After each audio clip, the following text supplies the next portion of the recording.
તાલુકાના ભડકોતરા ગામ ખાતે આવેલ રાધે પાર્ક મકાન નંબર 103માં રહેતા પાલ રાજકરણ 2 દિવસ પૂર્વે દિલ્હી ખાતે સામાજિક પ્રસંગમાં ઘર બંધ કરી ગયા હતા. તે દરમિયાન તસ્કરો તેમના બંધ મકાનને નિશાન બનાવ્યું હતું અને ઘરના આગળના દરવાજાનો નકુચા અને લોક તોડી ઘરમાં પ્રવેશ કર્યો હતો અને ઘરમાં રહેલ તિજોરી તેમજ કબાટમાં ખાંખા ખોળા કરી રોકડ તેમજ સોના ચાંદીના દાગીના ચોરી કરી ફરાર થઈ ગયા હતા. આ અંગે પાડોશી દ્વારા જાણ કરવામાં આવતા તેઓ દિલ્હીથી પરત ઘરે આવ્યા હતા. આ અંગે જીઆઈડીસી પોલીસને જાણ કરતા પોલીસ કાફલો ઘટના સ્થળે દોડી આવ્યો હતો.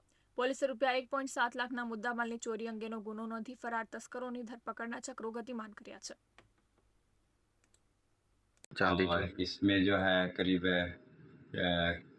हमारे जो कंपनी की तरफ से जो हमको हाई जो ड्यूटी का जो अवार्ड मिला था वो चांदी के सब उसमें करीब पौना माने 3 पाव आधा किलो फिर पाव करीब 1.5 किलो के आसपास चांदी और 2 चेन और 3 अंगूठी, एक कान की, कुछ कॉइन्स वगैरह थे लक्ष्मी जी वगैरह का, वो सब गए।